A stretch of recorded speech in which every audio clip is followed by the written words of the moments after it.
He knew he was about to bring his friend back to life in minutes, and he still stood at the grave and wept. Let that sink in for a second. The man who could raise the dead didn't skip the tears to get there. If you've ever felt guilty for grieving something you already knew would be okay eventually, if you've ever caught yourself thinking, "I shouldn't feel this bad, I already know how the story ends," this moment in the Gospel of John was written for you. Lazarus was dying in a small village called Bethany. His sisters, Mary and Martha, sent word to Jesus immediately. "Lord, the one you love is sick." They expected him to come running. Instead, Jesus stayed exactly where he was for 2 more days. By the time he finally arrives, Lazarus has already been in the tomb 4 days. 4 days, long enough in that culture for everyone to be certain there was no hope left. Martha meets him on the road first. "Lord, if you had been here, my brother would not have died." It's not just grief in her voice, it's confusion. Why would you wait if you loved him?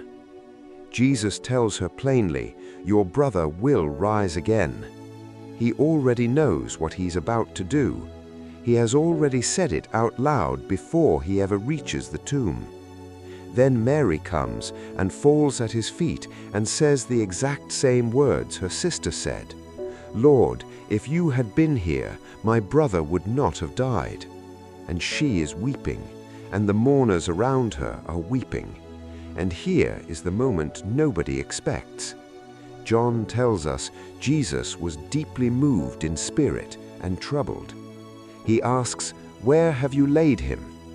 They say, "Come and see." And then 2 words that have outlasted 2,000 years of theology. Jesus wept. Not Jesus reassured them, not Jesus explained the plan. He wept. Then he walks the rest of the way to the tomb, still deeply moved, and asks for the stone to be rolled away. And only after all of that, after the tears, after the walk, after the grief was fully felt, does he call out, "Lazarus, come out!" And the dead man walks out alive. Here's the belief this story quietly destroys. Most of us were taught, maybe not in words but in practice, that grief only makes sense when the outcome is uncertain. If you don't know how it's going to turn out, fine, cry. But if you already know it's going to be okay, then the crying starts to feel like a malfunction, like you're not trusting God enough, like your faith should have already turned the tears off. Grief researchers actually describe the opposite of this. It's sometimes called the dual process model of grief, the idea that a person moves back and forth between facing the loss directly and functioning in ordinary life, sometimes within the same hour. Hope and grief aren't opposites taking turns winning.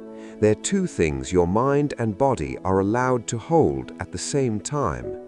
You can know with full certainty that a situation will ultimately be okay, and still need to fully feel what's happening right now. That's not a contradiction. That's what it looks like to be human. There's also a name for grief that shows up before or during a loss instead of only after it. Some researchers call it anticipatory grief. It's the reason a soldier's family grieves before the deployment ends, and the caregiver grieves before the diagnosis finishes its course. Certainty about the ending doesn't turn that grief off. It just means the grief and hope are running at the same time, side by side, instead of one waiting politely for the other to finish. And when people are told again and again that their grief doesn't count because things will work out anyway, psychologists have a word for what that produces: disenfranchised grief, pain that has nowhere socially acceptable to go because everyone around you keeps insisting you shouldn't be feeling it. That's the trap so many believers fall into. Not because Scripture asks it of them, but because somewhere along the way, have faith quietly got mistranslated into don't feel. And Jesus, who knew more in that moment than any person who has ever lived because he was seconds away from ending the grief entirely, still didn't skip the feeling.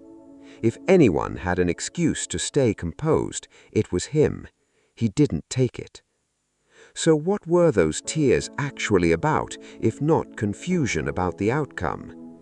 They weren't performance. Jesus wasn't crying for an audience to look relatable. And they weren't panic. He wasn't uncertain about what came next. The simplest explanation is also the truest one. It's love encountering loss and refusing to look away from it. Even with the miracle minutes away, Jesus doesn't rush past Mary's pain to get to the ending. He doesn't say, "Stop crying, you'll see, just wait." He steps into the grief with her before he ever steps toward the tomb. That order matters. Presence came before power. Feeling came before fixing. This is also a window into something bigger about who Jesus is. Fully God, with the power to speak a dead man back to life, and fully human, with a body that shakes and eyes that fill with tears at a graveside. The book of Hebrews says he is able to sympathize with our weaknesses because he faced everything we face. Grief wasn't beneath him. It wasn't something he tolerated for a moment before moving on to the real work of the miracle.